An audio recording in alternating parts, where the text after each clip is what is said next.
والصلاة والسلام عليك يا سيدي يا رسول الله وعلى آلك وأصحابك يا سيدي يا خاتم النبيين.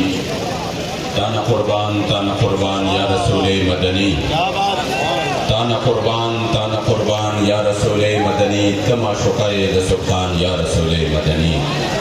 ستا محبت چے پکم زرکی نقش شوی نوی نشت حلے زرکی ایمان یا رسول مدنی.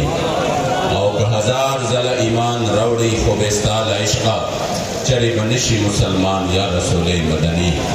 میں نے پشتو کے اشعار سے اس وجہ سے اپنا جو مختصر خطاب ہے وہ شروع کیا کہ قبلہ امیر المجاہدین قبلہ بابا جی رحمت اللہ تعالی علیہ ونور اللہ مرتضی الشریف آپ نے ہمیں بتایا اور آج ہم نے اپنے آنکھوں سے دیکھا کہ آپ کی دی ہوئی تعلیمات الحمدللہ قوم اس سے مستفید ہو چکی ہے. وہ چاہے سندھی ہو، بلوچی ہو، پٹھان ہو، پنجابی ہو. آپ نے فرمایا جو بھی حضور کا غلام ہے اسلام ہمیں سکھاتا ہے سلمان بن اسلام بن اسلام بن اسلام. آج سندھ نے بتا دیا کہ کوئی لسانی اور کوئی رنگ و نسل کا معاملہ وہ ختم ہو چکا ہے. قوم صرف اور صرف نظام اسلام کے لیے اور لا الہ الا اللہ کے لیے ایک ہو چکی ہے. آج لبیک کے ساتھ آپ یقین کریں کوئی مبالغہ نہیں ہے، بلکہ یہ تو ہم اپنے آنکھوں سے دیکھ رہے ہیں. آپ خود بھی اگر میڈیا صحیح طریقے سے نہیں دکھاتا تو آپ یقین کریں آپ صرف اسی پر اپنے آپ کو تسلی دے کہ بھلا کوئی دکھائے نہ دکھائے ہم جن کے لیے نکل رہے ہیں وہ ہمیں دیکھ رہے ہیں.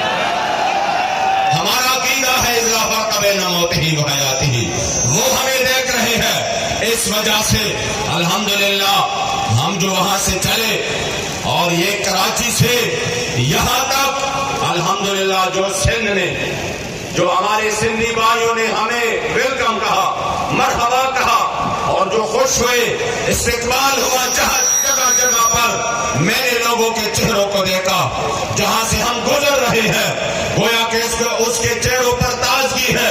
حضور کے غلاموں کو مرحبا کہہ رہے ہیں اور یہ پیغام دے رہے ہیں کہ وہ وقت گزر گیا جو ہمیں لسانیت کی اور قومیت کی بدبودار نظریوں پر ہمیشہ سے وہ تنزل کا شکار رہے.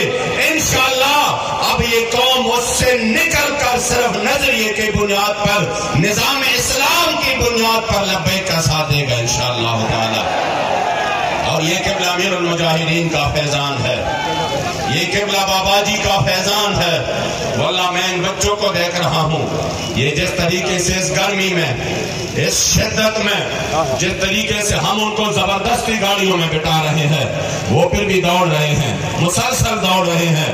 نہ ان کو کھانے کی پرواہ، نہ ان کو آرام کی پرواہ، کوئی پرواہ نہیں.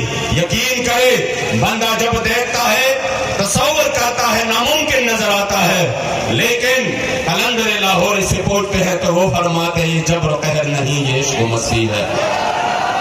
یہ واقعی جبر و قہر نہیں یہ عشق و مستی ہے. انشاءاللہ عشق و مستی کا یہ قافلہ رواں دوا ہے اور اللہ رسول کی کرم سے جہاں پر یہ انشاءاللہ گزرے گا اپنے ساتھ خیر اور برکت سمیٹ کر انشاءاللہ اس قوم میں وہ خوشبو وہ پھیل جائے گا انشاءاللہ کہ یہ قوم پھر سے میرے مصطفی کریم کے دین کی طرف راغب ہوگی. اور جب اس طرف چلے آئیں گے تو پھر انشاءاللہ تعالی یہ سالوں میں نہیں دنوں میں ترقی کرے گا. رہے گا یوں ہی ان کا، رہے گا یوں ہی ان کا اور پڑے خاک ہو جائے.